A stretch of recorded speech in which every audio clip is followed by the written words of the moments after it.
How long have you been at sea now, John? And where are you? How long have I been at sea and where am I? Oof. I've been here on the boat for over a year. It's been hard. My entire life, I have wanted to lead this life that was a little extraordinary. There must be so many people, because I'm not special.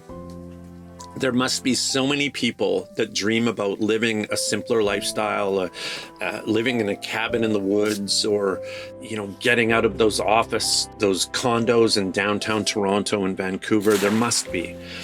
And I would say to those people that have that dream of living more simply or living more adventurously, that it hasn't been an easy choice. It isn't easy, but the thing that is super interesting is that all through my life, the choices that have been the hardest to make have always been the most rewarding. I would just say to anybody that's interested in pursuing their dream, whatever it might be, that you take a good stock of what you have to gain and then what you have to lose by not making that decision. A big epidemic in our society today is the ramifications of not following your dreams.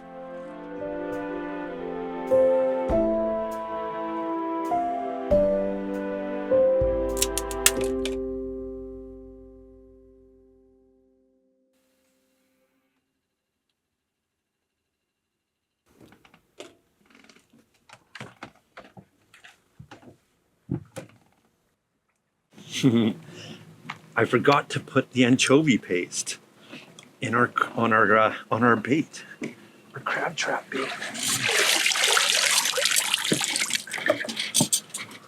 So let's do that. The secret weapon. There you go, little buddies. Well, I was just thinking that we're trying to get as much smell as we can.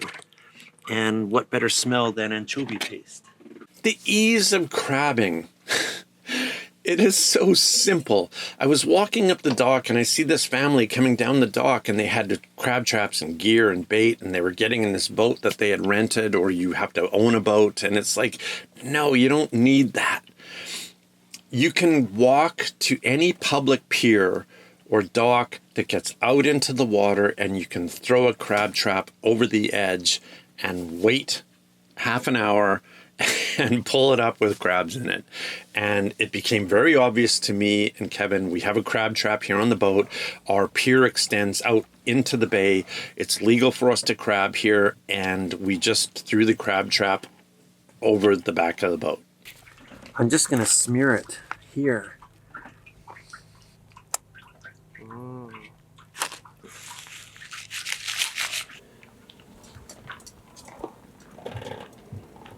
So I've experimented with crabbing off this dock where I forget what I put in. It was a fish head from some fish I'd caught, actually, interestingly enough. I had caught some rock fish, and I just put the heads in, and I threw the crab trap over and, pulled it up the next morning, and it was filled. There was like 8 or 9 crabs in it, but I just let them all go. We were in the throes of getting this place organized, and things were in disarray, and I think we both just didn't want that mess, so I just let them all go. But proof of concept was that there are red rock crabs right there.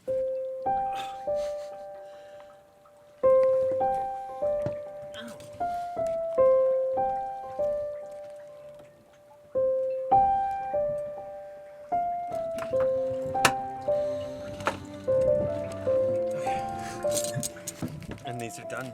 Yeah. The tan.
There is always something to do on a sailboat, especially when a period of time has gone by where the maintenance has lacked. So one of the things that was happening was this wood stove, which creates a sense of warmth and comfort for us, for sure, on these winter evenings. It's mid-January here. And albeit it's warm, we have the door open right now. In the evenings it gets cool and you still want that fire. So what was happening was that the chimney was plugged and we were getting a lot of backdraft and not a lot of good flow going through the wood stove. So smoke was coming out of the wood stove itself. And so we had to fix that. Yeah, my background with wood stoves is quite extensive. I've built 2 homes now, and I've installed, complicated and important wood stove systems and chimneys within those 2 homes, including the straw bale house that I built. There's our problem. Just plugged up. Oh, that was hard to get out of there. It's not that plugged up here, but I think it might be even more plugged up the top there. So I think what happens is that there's moisture in the air in the cabin of the sailboat, and it's sucking the moisture up from cooking and living and breathing.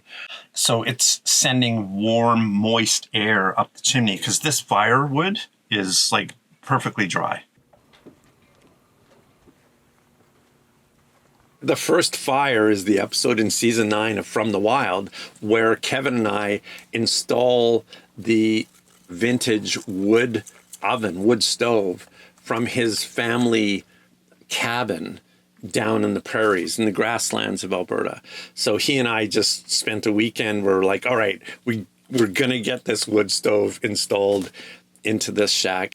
We're cutting a hole with a chainsaw in the wall of this building, and we did it. And then that night, I remember lighting that first fire. And it's funny how the warmth of a fire can just convert any space into home. The hole that's in the ceiling of the cabin is offset. So I had to create these elbows. And what's happening is that there's not enough vertical chimney to create that draft that the stove needs, right? So the slightest blockage in the wood or in the stovepipe, creates that lack of draft that is already marginal, right? One of the things that I need to do is create another hole in the ceiling where the stovepipe can just go straight up, or B, create more height on the exterior of the cabin. But for now, all I wanted to do, Kevin and I just wanted to fire that night, and it works okay when it works fine when it's clean. So we just needed to clean the stovepipe, really is all. So getting it apart was a little bit of a challenge, but once we did that, we cleaned it out and it was fine. For better or worse, the situation I'm in right now, or because of the decisions I've made in the past to be a little out there, to be a little extraordinary. And this is sort of the pinnacle of that, where I have moved. I've always wanted to live on the Pacific coast. Since I was 8 years old, we would come here for holidays and I would just be crying in the truck on the way home. I remember feeling so sad because I was leaving this place that I desperately wanted to be a part of. And finally, at 57 years old, I just went, I'm doing that. It has literally been a lifelong dream. And then moving on to the sailboat is something a little newer, but it's been about 10 years that I've been thinking about, you can live on a sailboat. That's pretty cool. I wonder what that's like. I've never sailed in my life. You now live on the ocean. Mm-hmm. You're doing it. You've done it. Yeah. And you've done it for a year. What's it like? I've been living on the sailboat for over a year now. And what is it like? It's been interesting to sort of meld into this arena, this mariner arena of boats and people that live on boats and working on boats and everything. Your whole life revolves around tides and winds and charts and rocks and a shortage of space and work that needs to be done. It's completely different from owning a house or a farm on the prairies. And what is it like? It's everything challenging that I've been looking for, and I love it. I don't see myself ever fully removing myself from this area. I love the Pacific Ocean. I love the Pacific Northwest, the Canadian West Coast. I would love to also have a Christmas tree and a fireplace in the corner of a house, a home. I would love to have a garden. Those are things that are missing. So what I see moving forward is this hybrid life. I don't think I could ever extract myself from the Pacific Ocean and the sailboat living, but my goal now is to just combine the best of both worlds.